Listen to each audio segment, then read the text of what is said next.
Okay, so let's take a look at what we've got here. There's a couple things that we need to look at, and let's just start at the top and work our way down. This red stuff here is super easy to get rid of, and so there's a couple of different ways to do it.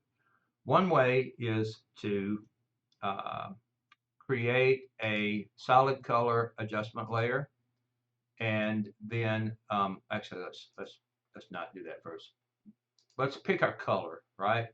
And so, something in the mid-tone range is probably going to be good. Make sure when you're picking your color, though, that you're not on point sample because that's just one pixel, and you could pick a pixel that's noise or whatever, and it would make that more difficult. So I usually do 3 by 3, 5 by 5, sometimes even 11 by 11. So that's going to do an 11 by 11 pixel square and average it. Okay. And so you'll see you can, probably something there would be where I would go.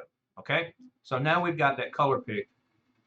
We can go and create a solid color adjustment layer. There we go. Okay. And then so change the blend mode to color. Okay. And then invert your mask. Control I, invert the mask. Now, what you need to do at this point is get you a white brush, and I usually put my opacity in the 25% area or whatever. Make this a little bit bigger, and then go to these areas that are red and just start painting over them a little bit until you get it to where you want to be. Now, I will say this about working closely. I paint a little bit and then I zoom out. And then I zoom back in and I paint a little bit more. And sometimes even, like adjust your opacity down if you need to, just to get this to the point where, it should be a little bit red maybe, but not like fire engine red like hers was. Okay. And zoom out. Okay, we're getting there. Maybe a little bit more on this side of the nose over here might be better. And so here and paint in this a little bit.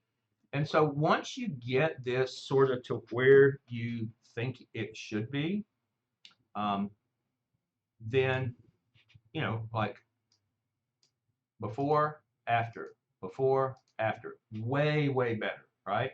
We'll zoom out. We'll go here and turn it off. Before, after. So I think we're good on that. And you would just do the same thing with the knuckles. Now your color is probably going to be different. So I would probably pick my color and do the same thing you did before. Make sure that you've got a big enough square of color there, and probably something like this. Oops, make sure you're not on the mask. What are we doing here, Jason? Go back to this layer, and we're going to select our color, and we're going to go right here, and we're going to say OK.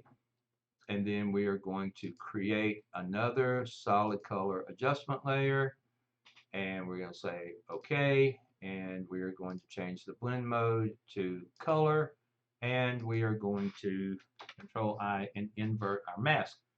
Grab our brush again. We're at 8%, so we probably need to bring that up a little bit. Like I said, somewhere in the 25% range is usually pretty good. Make our brush a little bit bigger, and then we just simply go in here and we paint over these spots that are red, and we get rid of those. And that's basically how I would do that.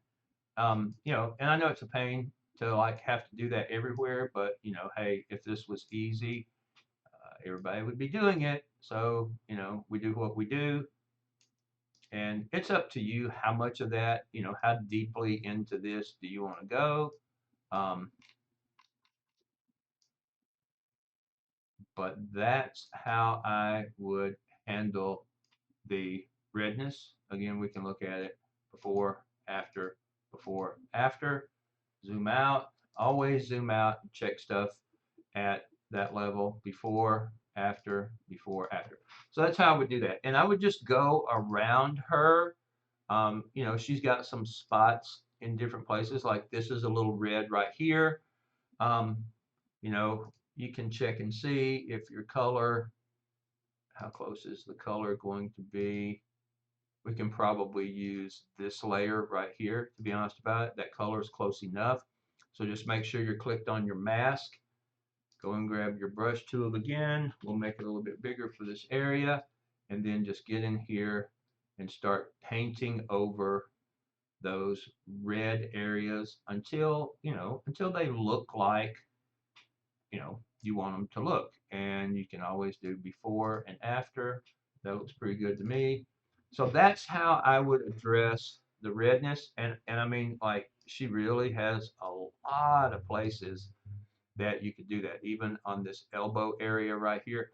But I also will say this, and this may have been, I probably should have started this first. Her skin tone has got a little bit of green in it. So, all right. So I tell you what, let's do. Let's make Control N. We'll just make a new one, and I'll show you how I would do the skin tone stuff. Um, just do filter, camera raw filter. White balance is critical here. You've done some work on the eyes, so we're not going to be able to use the eyes as a reference point for white. And I will say these are a little bit overdone because they're looking a little bit flat. So be very careful that you're not overcooking your eyes because that's just not good. So anyway, I usually try to find, if I haven't given a reference for white in the image, meaning like with a gray card or even a sheet of white notebook paper, or something that I know in the image should be white, you know, I'll look for something. And typically, you know, let's just say that this wall is what we're going to use as our reference for white. Okay, so I want you to just, oops, let me get out of here. Get off this dropper, go back. So we did a little bit of adjustment on the color temperature by telling Photoshop, hey, this color right over here is what I want to reference as white, okay? And so if you look at this, it added a little bit of blue, meaning it took away a little bit of yellow, and it also added a little bit of magenta, meaning it took away a little bit of blue. And we'll do the before and after, before and after. And you can see that cleaned up her skin a little bit. She's got a really, really red tone to her skin. So you may want to play with that a little bit just in, you know, messing with the messing with the temperature a little bit, or even, okay, even what you can do is you can come in here and you can, all right, let's see, you can adjust, you know, some of your vibrance, bring it down a little bit. Um, that's getting pretty close with her on what I would consider to be, let's try this one on plus 12, not plus 85, Jason, that's not going to work. We're going to do plus 12. Why is it not doing what I want it to do? Just drag it in. Plus 13 plus 12. We'll call that, okay. That's looking pretty close. And and you can also get some skin tone samples, like a skin tone sample palette, and sort of lay something over there and adjust it until you get where you want to be. So this is sort of a quick and dirty way to do it in Adobe Camera Raw. And then you can also, do other adjustments until you get to where you want to be. So that's one way to do it. Okay. And so we'll go with that for right now. Okay. And then Control V, we'll add, this is, so we just can do a little before and after. This is after, this is before, this is after, this is before. So we're bringing this into something that looks like a little better skin tone. Another thing that we can do with this is we can add a hue, saturation, and adjustment layer. So I'm going to zoom in on this area right here. And let's go ahead and add a hue saturation adjustment layer. And let's make sure that we're clipping that to this layer so it's not affecting the one below it. And then what I would do is I would come over here and I'd say, okay, well, this section of her skin right in here, to me, looks a little green. So I'm going to go ahead and sample that area. Okay. And so you'll look right here in this color band sample. It has sampled, that's the representation of this color range right in here. Okay. And so there's several different things you can do with that in this adjustment layer. You can adjust the lightness. You can make it, there's a lot you can do with that there. That's not necessarily what we want to do. Sometimes desaturating, let me zoom out for you here so you can see. Sometimes desaturating the color that you don't want can help with this, okay?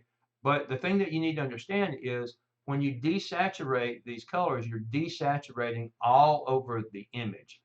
So a good rule of thumb is to create um, another image so that when you do this desaturation, you can use your mask and you can paint it in only where you want it to go, right? So that's one option. We can do that to remove some of the green from her skin, and we can also shift the tone of that green a little bit. We can even bring it into the point where we're bringing a bit more red into it, or like obviously you can go to crazy extremes. But so if we start from 0 and we add just a tiny little bit of red into that green, that might be the solution. But you're going to keep in mind that you're adding red in other places. So with her skin, that's going to carry over and it's going to create some problems for you in the areas of her skin that are already red. Now, let's change this hue saturation and adjustment layer real quick. I'm going to show you how you can address the red areas of her skin using the same tool. So instead of picking the area that was a little bit green, we're going to pick the area that is a little bit red right here on her nose. And I think probably if we just desaturate that red a little bit and maybe do a little bit of a hue shift on it, okay, we can get that color corrected. Now, it did it all over the image, right? So how are we going to correct that and make it work and make it look right? Well, we're going to come to our mask right here, and we're going to invert that mask. And then we're going to do the same thing that we did previously with the um, solid color adjustment layer. And we are just going to go in and take our brush. Okay, we're still at 25% opacity. We're at white. And all we need to do is come into these red areas on her skin and paint in from the adjustment layer where we desaturated that a little bit. That got a little bit, so you can see where we're losing some of the color here. So I'm going to undo that, and I'm going to reduce the opacity of my brush a little bit, and I'm going to reduce the size of my brush, and I'm going to come in here and just do a little bit of detail cleanup here. And you want to do that everywhere that you're wanting to get rid of some of this overt redness that is in her skin. So again, before, after, before, after. And so literally all you do is you just go around and you find places on her where maybe you think that there needs to be a little less redness, and put that down and then just paint over it, and you can see that that redness on her chin is beginning to go away. And then we can certainly do before, after, before, after. So there's two different ways there that you can address the issue of redness in her skin. Whichever one of those you want to use, again, is totally up to you, but that's how I would do it. So there you go. Let me know if you have any questions.